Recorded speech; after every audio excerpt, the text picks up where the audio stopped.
The name of an institution in the real world is known by the work and success of its alumni. Let me introduce you all to our chief guest, Shri Arun Goyal ji. Shri Arun Goyal is an IAS officer of 1985 batch. He is an alumnus of Delhi College of Engineering and graduated in Electrical Engineering in 1980. Thereafter, he joined IIM Ahmedabad and got his PGDM in 1982. After joining IAS, he also obtained postgraduate degree in economics from Himachal Pradesh University and a postgraduate degree in development management from Glasgow Caledonian University, UK. He is presently posted as Secretary Coordination in the Cabinet Secretariat, Government of India. In addition, he is also heading India's Direct Benefit Transformation Project Monitoring Group. Prior to this, he was posted as Special Secretary in the GST in India. His contributions were recognized by DTU Alumni Association by bestowing Distinguished Alumni Award early this year. During the last 33 years in the government, he has held many challenging and important assignments, particularly in the areas of finance, power, commerce, and industry. He is passionate about reforms, institution building, and bringing about systemic changes in the organizations. Other important positions held by him include Minister, Economic and Commercial in Embassy of India, Tokyo, Director, Financial Intelligence Unit in Ministry of Finance, Chief Electoral Officer of Delhi, Secretary Finance and Secretary to LG and in Andaman and Nicobar Administration and Deputy Secretary in Ministry of Commerce. He has widely traveled and represented the country at various bilateral and multilateral fora. With such an arsenal of achievements, it will be an honor to hear words of wisdom from you, sir.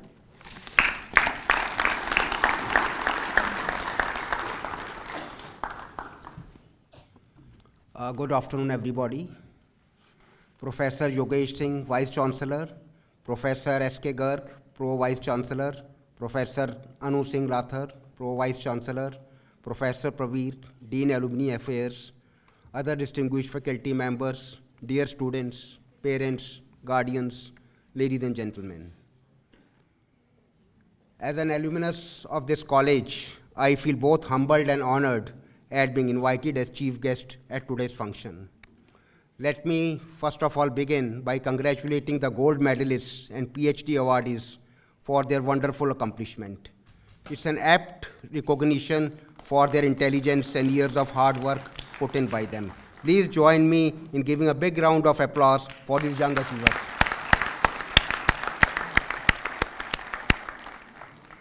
I must also congratulate Vice Chancellor and other faculty members for conceiving and implementing this idea of organizing such a function. I don't think many other institutions have such a function. It's a good forum to recognize the merit as well as get feedback from the cream of students for further improvement of the institute. This institute has really come a long way. I remember that in 1980, when I passed out, we had a very small campus in Kashmiri Gate. It was surrounded by shops all around. And we were very envious when we used to see IITs or other institutions with huge campuses and with a lot of facilities. But I am very happy to now see that we have a sprawling campus with all state-of-art facilities. And I am also amazed to know today that the number of students being admitted in the college are more than 2,000 every year. So it's and not only that, the institute has made a rapid progress, and our heart really swells with pride when we learn that the institute is being ranked among the top institutes of the country, engineering industry, not 1 year, but year after year. Professor and the Vice Chancellor has already given you a lot of advice. They are all very good at it. They are very good at public speaking. But it's customary on such occasion for chief guest also to say a few words of inspiration. Today, let me share a few thoughts based on my experience since I have left college in 1980. Dear students, it's no mean achievement that we have passed out from such a reputed technical institute of the country with top honors. But many of us tend to lose our way and we stop learning after we pass out. many of us feel that we have achieved in life and there is nothing much to do. But actually speaking, it is just a beginning. And you should always remember that you should not lose your way and keep putting the hard work. I like to give an example that as one of the good students of the institute, Delhi College of Engineering, when I joined IIM Ahmedabad, you felt that you are quite good, you are quite brilliant. But once you joined IIM Ahmedabad, where you had toppers from all over India, you really felt that there is so much brilliance and intelligence all around, and the people are so bright. So just try to respect the brilliance of others. Don't tend to be arrogant, and you will really succeed in life. So the first lesson I want to say is that please do not lose your hunger for knowledge. And that has to remain in you. Please do not lose your hunger for knowledge. Here I would also like to narrate a short quote. The person who graduates today and stops learning tomorrow is uneducated the day after. So friends, please do not lose your hunger for knowledge.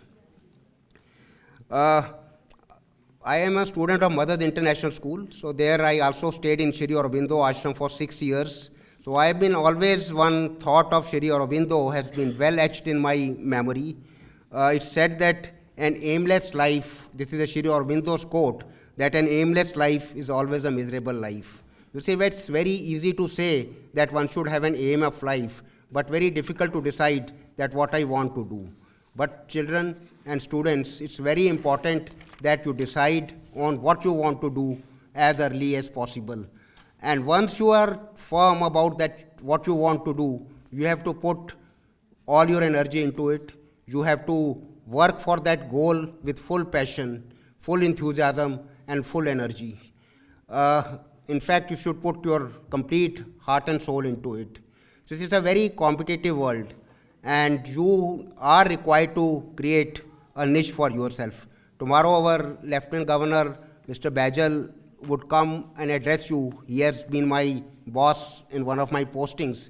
So he used to say that in whatever field you choose, you should be so accomplished that even if, say, you are sweeping or you are given a job of cleaning a house, anything, so you should be so good that if a UNA is looking for some professional that who's good in cleaning, then you should look at it.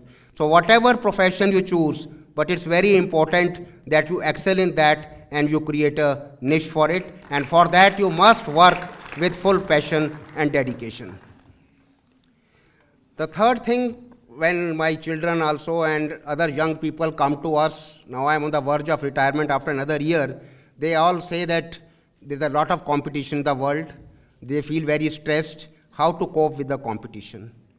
Based on my experience, I want to say that there is one path which is least crowded and which has least competition, and it is the path of integrity. So if you follow that path of integrity, you will find very less competition. Now just let me say that what is integrity? Integrity is doing the right thing when no one else is watching. Doing what is right when you can clearly get away with doing what is wrong. So it is true that integrity alone won't make you a leader, but without integrity, you will never be one. So remember, following a path of integrity, honesty, you will find you will be less stressed, you will be very happy, you will lead a more satisfied and complete life. Again, another thing I want to say is that a true character and the true worth of an individual is determined by how you treat people who are helpless, how you treat your subordinates, how you treat people who cannot do anything for you, how you treat people who serve you, how you treat elderly, and how you treat animals. No amount of money or status can buy you that character. So you have to treat people well, treat your subordinates well, be kind, be humble, be grounded, and be compassionate. Lastly, my one thought I want to share with you, which is very dear to me, that life is a marathon. It's not a sprint.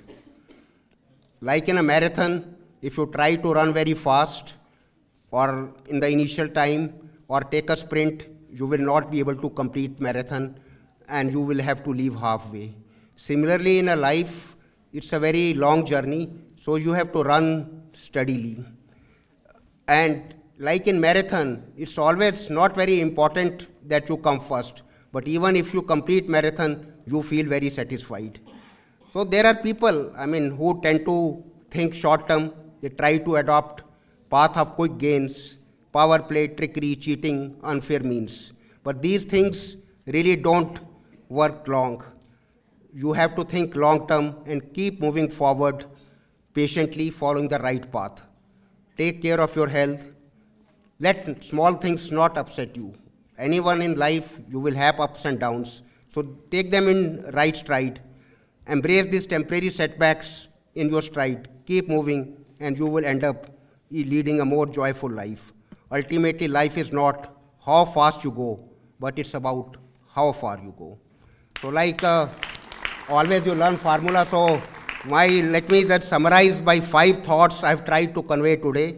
Firstly, do not lose your hunger for knowledge.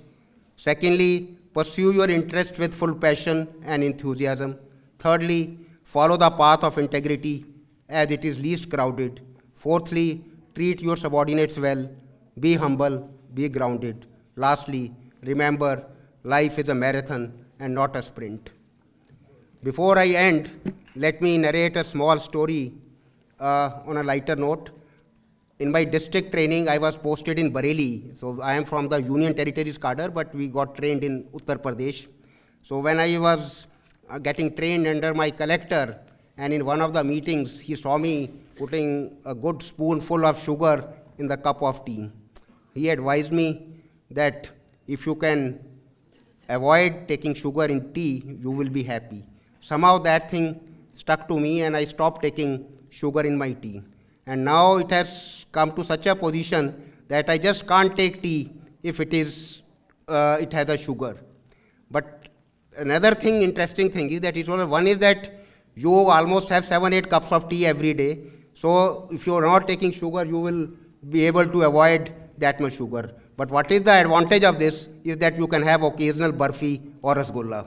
So that is the what. So it also has a deeper meaning that if you are making small sacrifices in your life, you will be able to have bigger rewards at a later date. So dear students, you are lucky to have studied in a prestigious institution. You have done well so far, and I am sure that you will also do much better in future and make your parents, your teachers, your college, and your country proud. Lastly, let me end with a few motivational lines of Harivansh Rai Bachchan, which I like very much. This is just an extract of his poem. जब तक सफल ना हो नींद चैन की त्यागो तुम, संघर्ष का मैदान छोड़कर मत भागो तुम, कुछ किए बिना जय जयकार नहीं होती, कोशिश करने वालों की कभी हार नहीं होती. धन्यवाद. जय हिंद.